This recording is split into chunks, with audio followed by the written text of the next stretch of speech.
The following broadcast may contain explicit language and adult themes. Viewer discretion is advised. The opinions expressed in this broadcast are those of the hosts, talent, and guests, and do not reflect the opinions, views, and standards of Pyro Media Enterprises, affiliates, subsidiaries, or its members.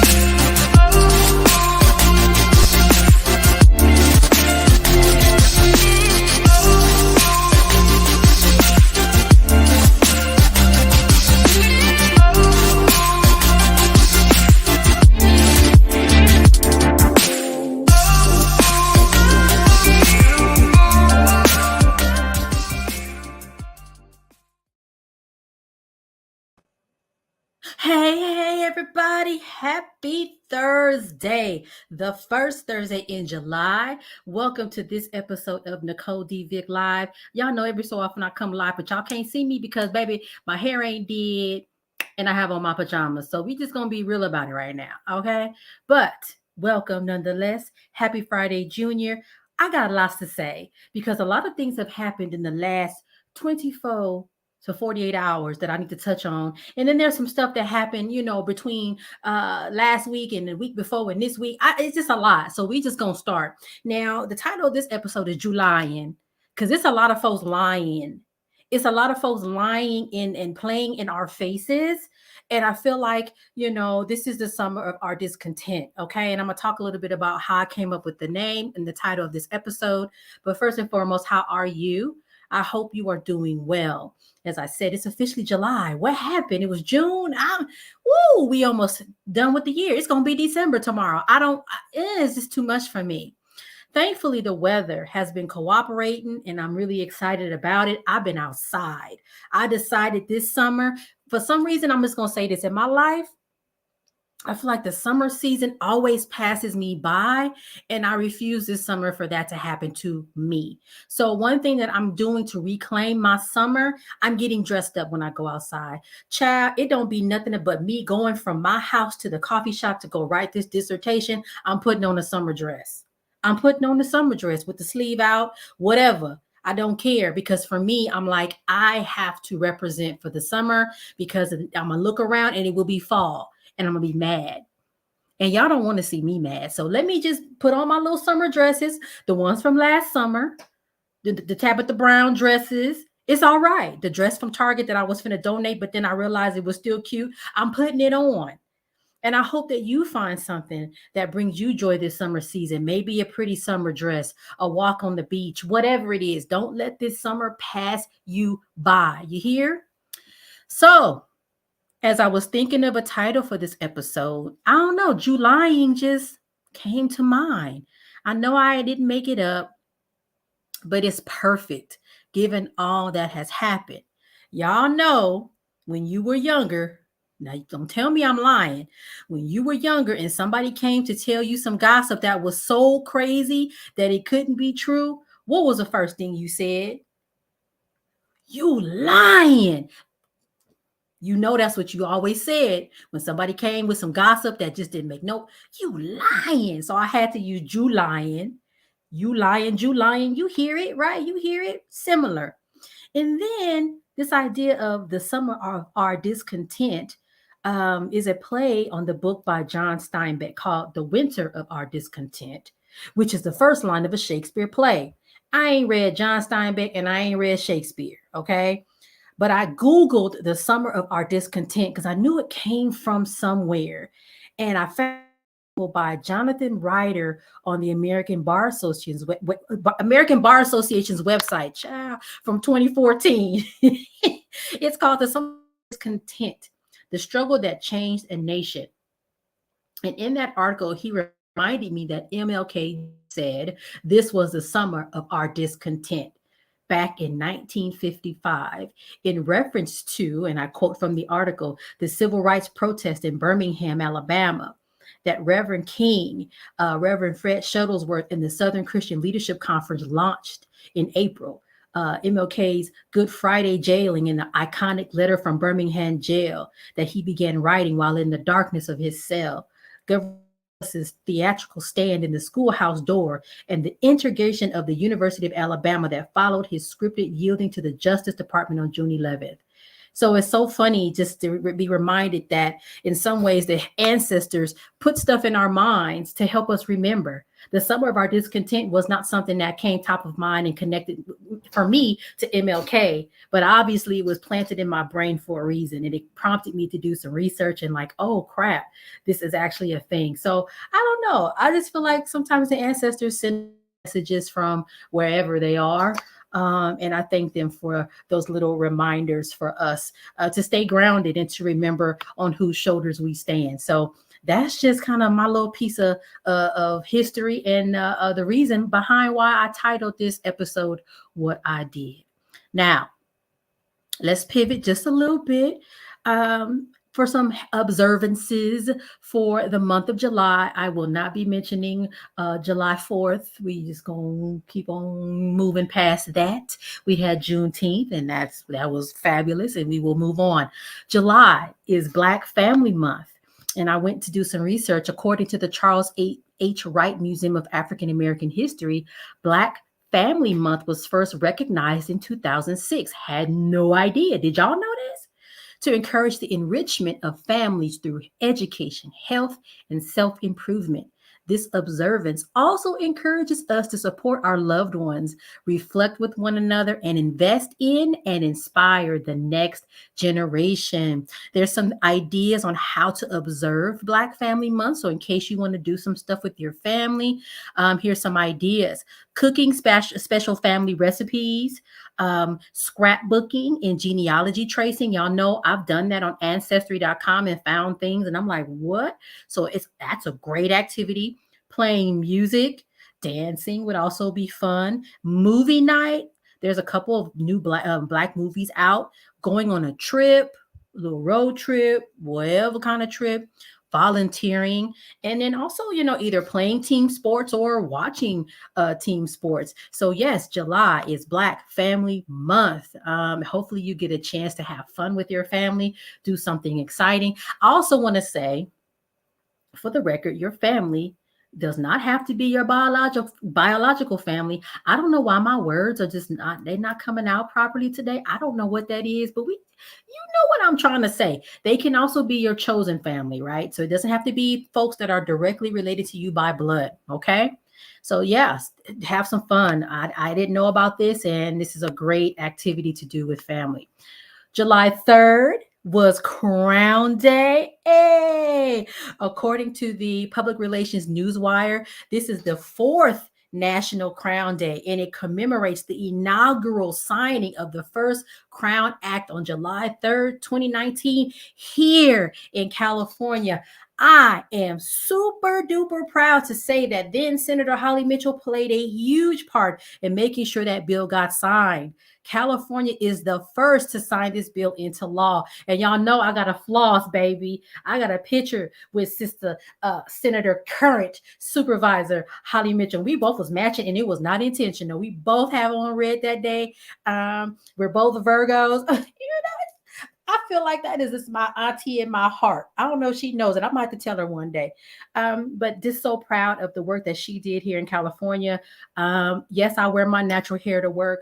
I wear my faux locks. But one thing that I would like to say, I actually connect Black people's hair to social justice and public health. When I taught at Occidental College, I would talk to them about how hair discrimination can literally impact someone's health outcomes, because you start messing with the social determinants of health, you shut people out of jobs and educational opportunities, and you set them up on a path to failure. And I actually make that connection and teach my undergrad students that. And, it's really important to help people understand and connect those dots, because for some people that never occurs to them, right?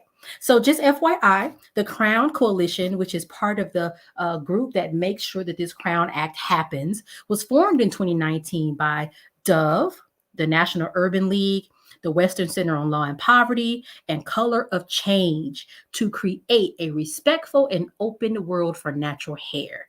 This alliance was formed to create a more equitable and inclusive experience for Black consumers through the advancement of race-based hair discrimination legislation known as the Crown Act. The Crown Coalition now includes over 100 community organizations working toward real, actionable change. The Crown Act and laws inspired by the Crown Act have passed in 23 states and 50 municipalities. See that word? Y'all got to give me credit for that word. That word is rough. Municipalities since 2019. That was big. All right. This is my last thing. And then after we talk about this hot mess, we're going to go to a commercial because I'm going to need to take a sip of my water sitting over here. Now, right between Juneteenth and July 4th, we done had some major trickeration occur in this dancery. Hateration, holleration. It was just horrible. The Supreme Court done showed their whole entire backside. And all I can think about is that meme where Dave Chappelle is playing Rick James and he's stomping on the couch. That's all I can think of. That's the Supreme Court right there stomping on all of us on the couch with the braids and the big boots on. That's the Supreme Court right there.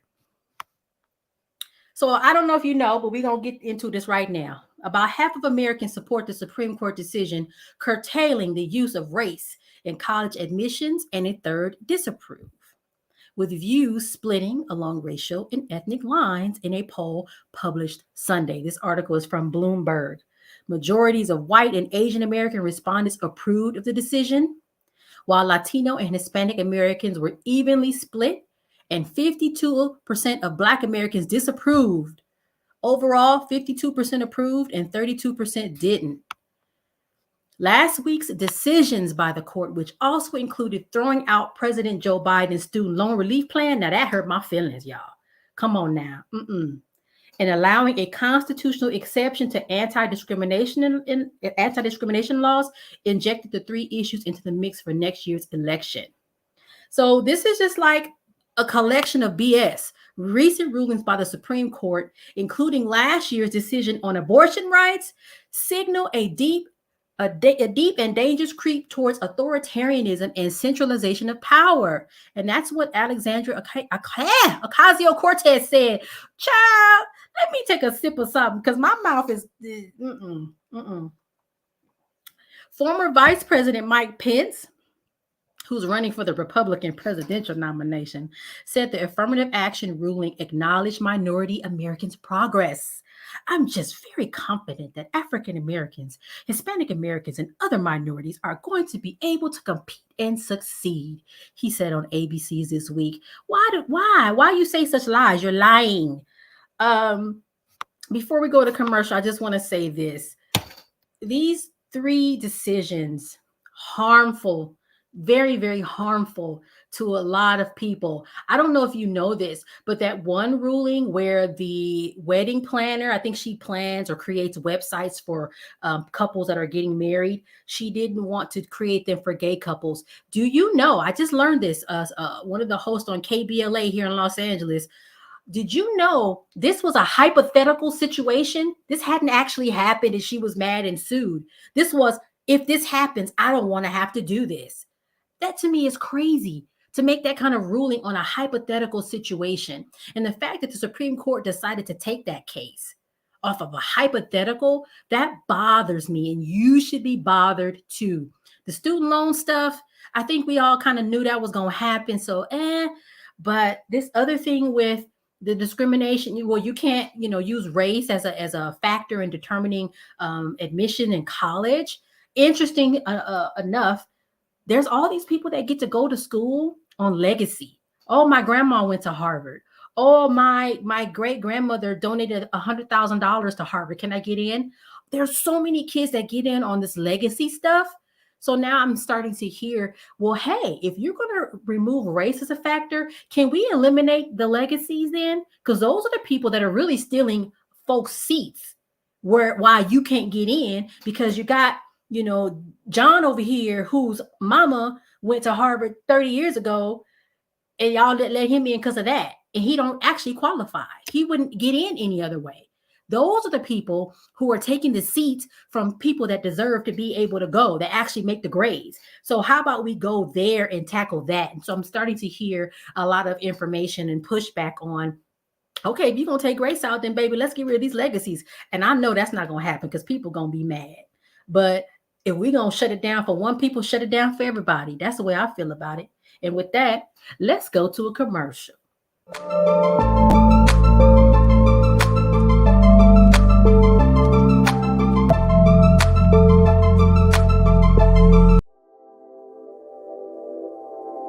This episode is sponsored in part by Bullet and Flight Radio. Get ready to uplift your spirit with Bullet and Flight Radio, the world's leading progressive Christian radio station.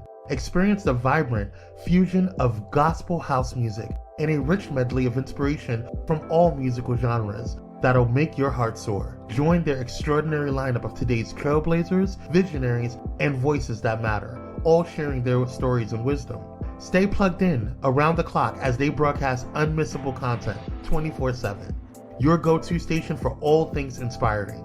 Become a pilot today by visiting bulletandflightradio.com. Bullet and Flight Radio. Your story, our station.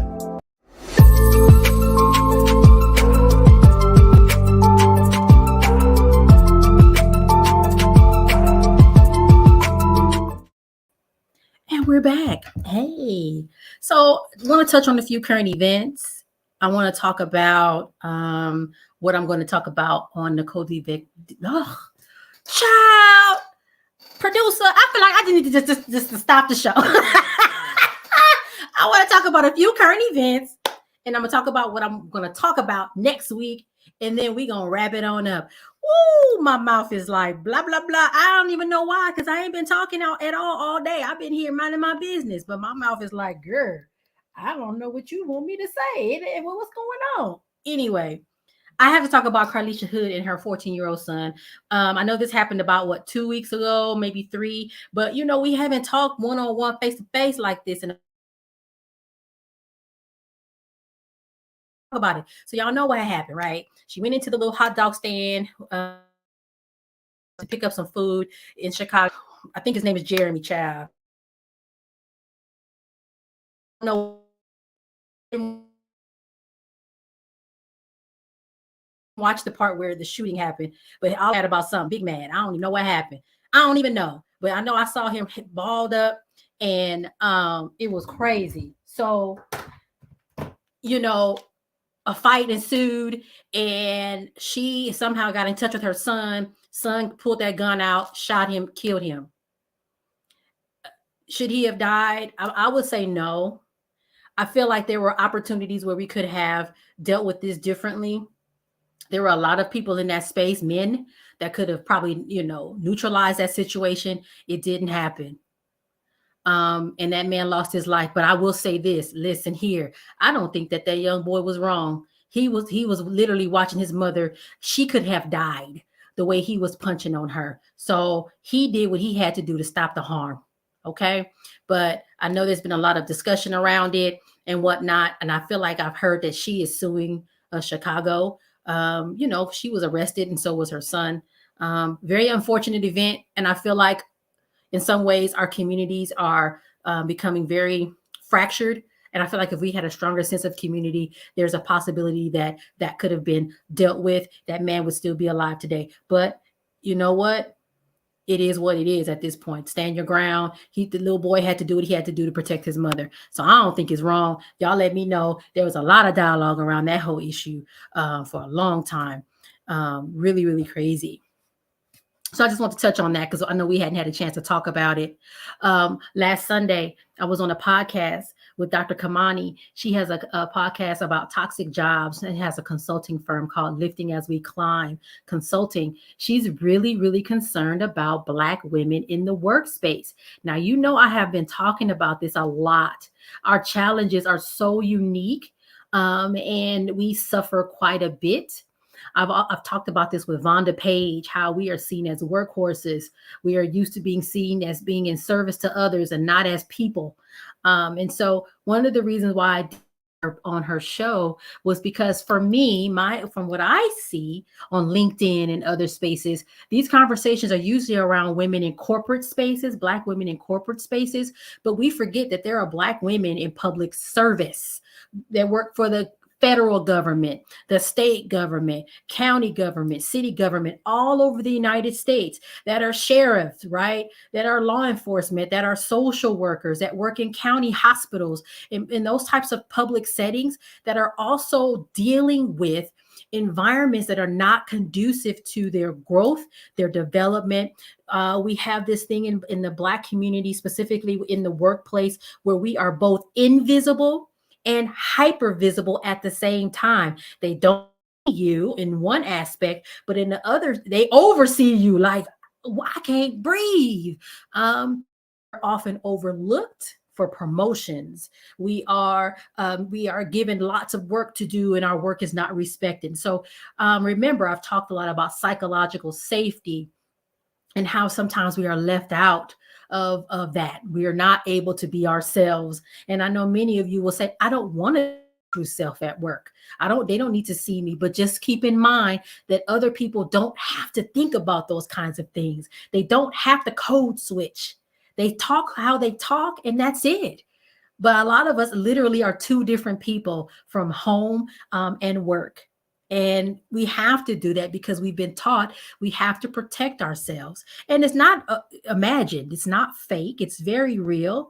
And unfortunately, there's not a lot of resources and information. I'm starting to see more resources for us on places like LinkedIn. You just have to know where to look. But make sure you follow Dr. Kamani on YouTube. I'm actually working with her. I asked for permission to rebroadcast our podcast episode. So I'm going to reach out to her and see if I can get that done. And also, of course, my production team, who's amazing, to see if we can do that.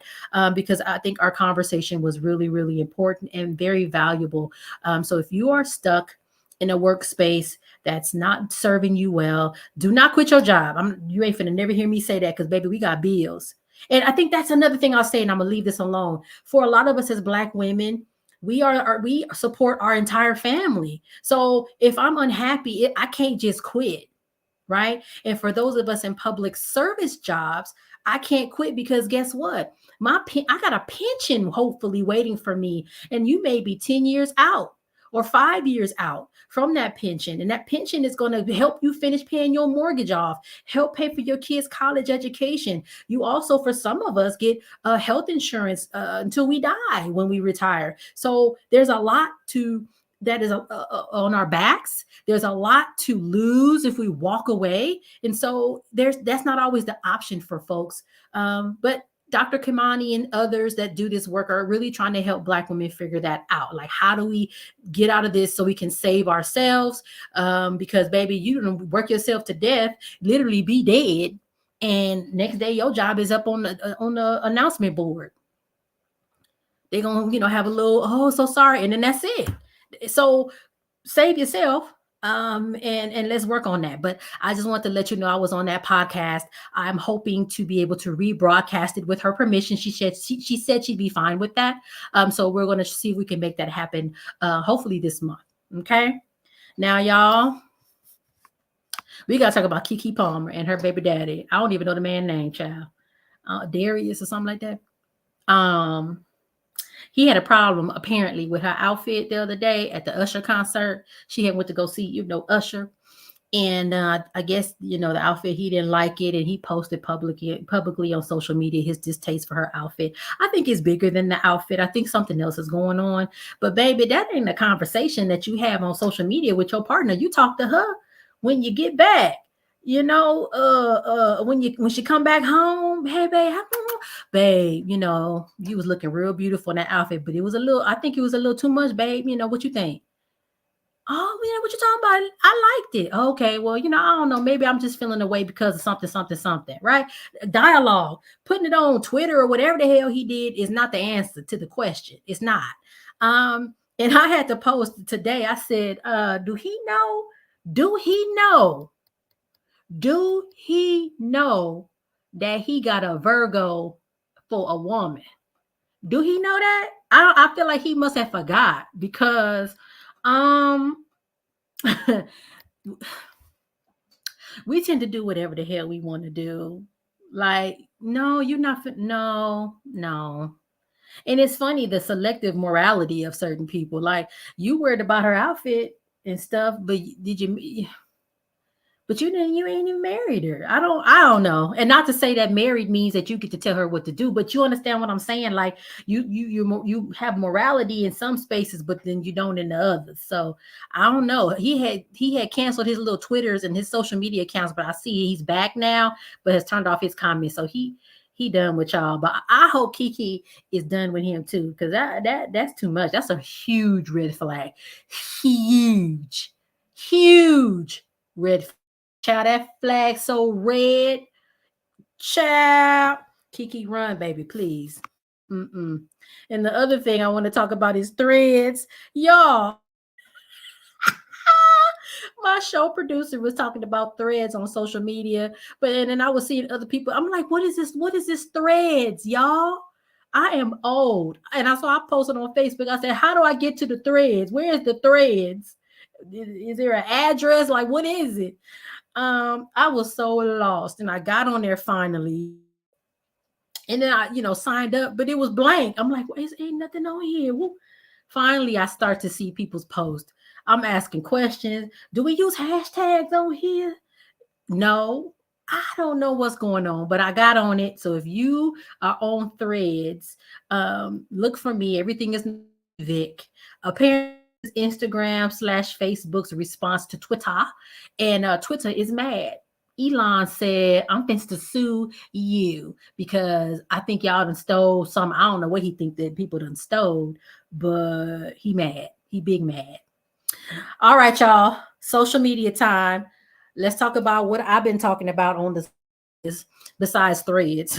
I'm trying to figure that out. On LinkedIn, really been catching up on the Supreme Court decisions and everyone's take on what happened. I again am really keeping my eye on this pushback on legacy admissions. I think it's a perfect sort of antidote. Like, okay, y'all finna take this, then let's go for this. Then let's cut it all out. Let's burn it all the way down. Since y'all want to do it this way, let's go. And I already told you guys about the hypothetical, right? This whole thing about I don't want to have to do websites for gay couples. I'm a wedding website person. That was a hypothetical. It hadn't happened. And it was kind of crazy. So very crazy.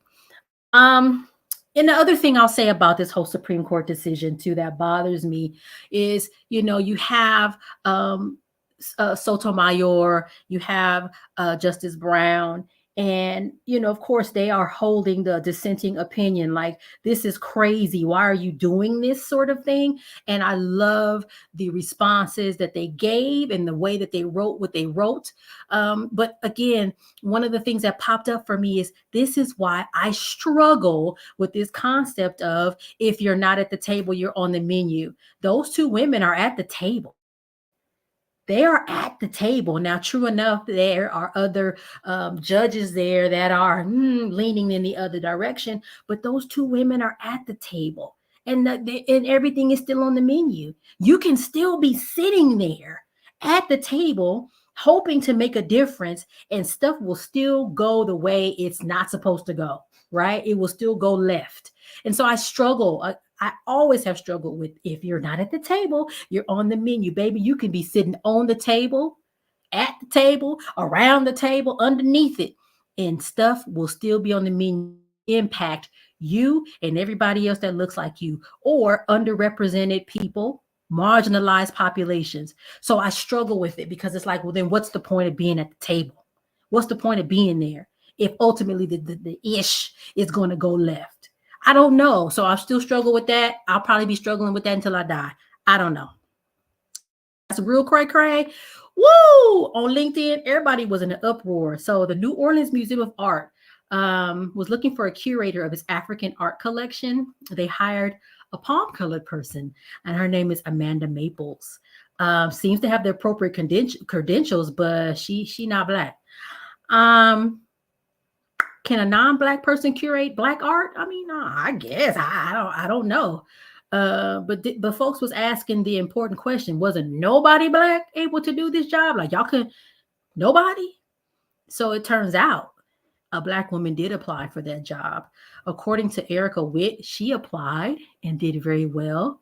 She's an expert in traditional African art, a curator at an HBCU in New Orleans, and holds several degrees in museum studies. Child, they told her she did not have enough field experience in Africa. And so they gave the job to Amanda Palm Colored. All I got to say to that is woo child. Woo child. Just a travesty. I don't understand it. So I want to follow that up. I want to see what New Orleans got to say, what the Museum of Art got to say about all of that, because this is very interesting to me. Now over on Instagram, I'm still sharing my nail looks, but I feel like I'm getting better, y'all.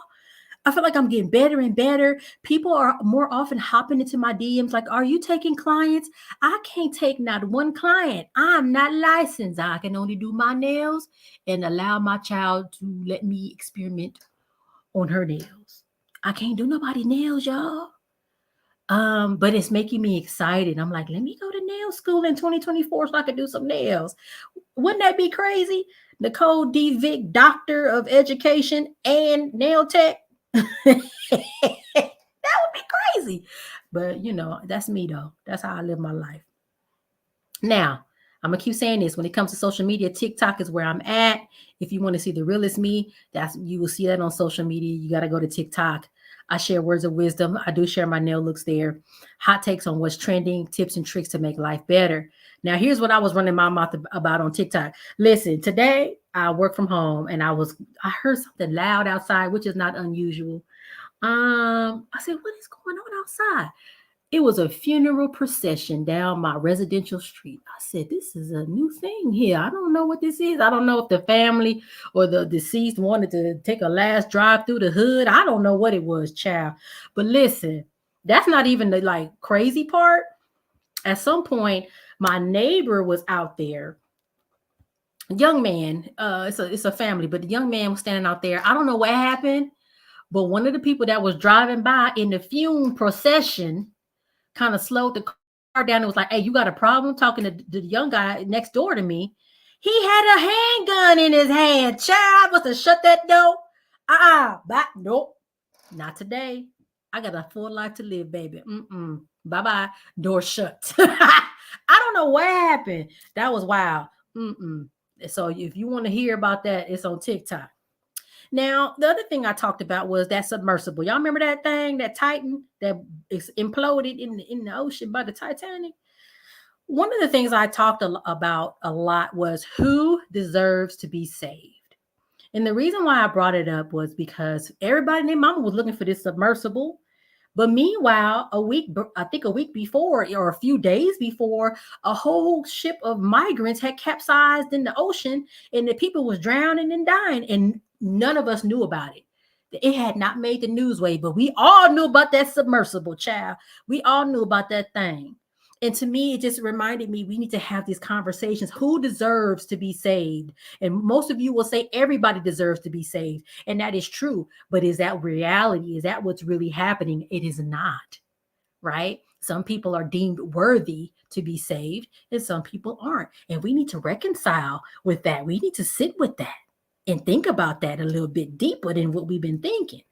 Because, hey, this is crazy how this one submersible took so much of our time and brain space, but we knew nothing about these migrants dying in the water, in the ocean. In fact, a woman, I think she's a ship owner or something, she was trying to save them. She actually got in trouble and is facing charges for trying to save people drowning in the water. Come on now. What's that? That don't make no sense. And then the last thing, oh Lord, somebody go get Dr. Umar, because he has said that Black folks don't stick together, and we have meism and not weism, and other cultures like Latinos and white people and Asians have weism and they stick together. And I said, is he okay? I need us to think critically. I need us to think critically. Now, I have talked to some people who felt like they understood what he was trying to say and agreed to some extent to what was being said. And I respect those opinions. But listen, as I said in my TikTok, I know I ain't the only one that sat around here when that whole LA City Council scandal broke and heard Nuri Martinez and Kevin De Leon, who are Latinos, talk about Oaxacans, who are also Latinos, like trash. Where was the we-ism there? Right?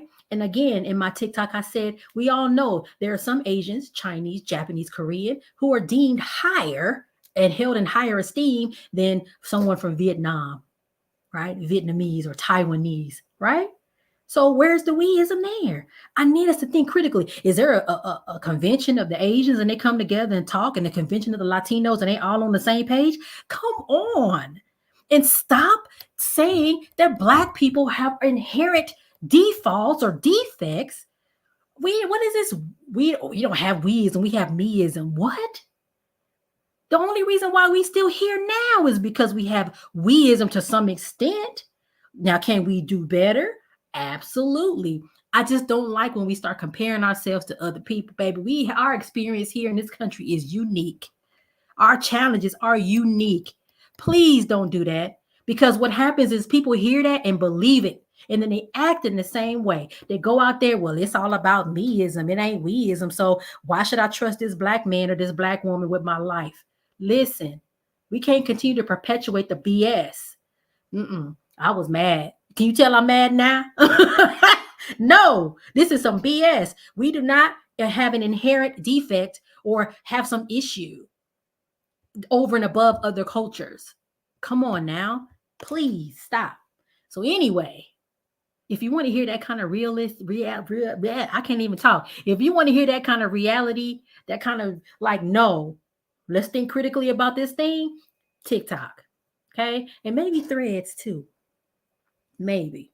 We'll see. But anyway, I'm going to see y'all next week.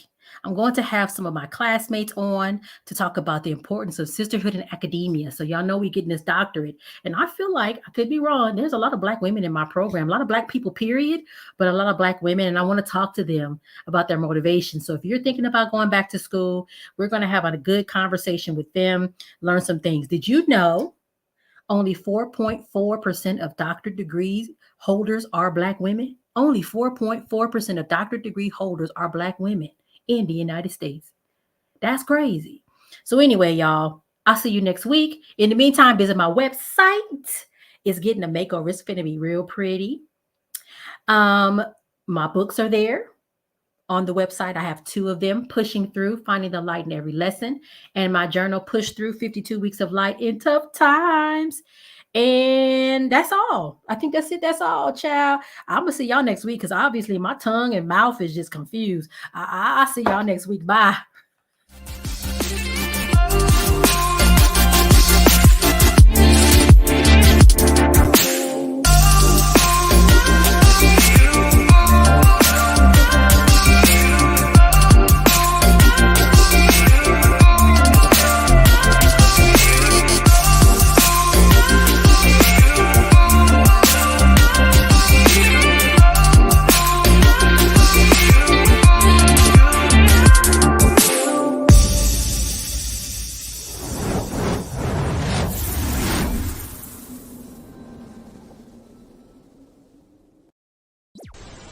If you enjoyed this content, be sure to hit the like button and subscribe to Pyro Media Network's YouTube channel for more awesome content. Plus, don't forget to hit the notification bell so you never miss when we go live or upload new videos. Visit pyromedianetwork.com today, not just to check out our incredible roster of talented creatives, but also to gain access to exclusive bonus material available only to our Pyro fam. Show your support for this Black-owned indie network by donating today. Help us keep igniting brands everywhere.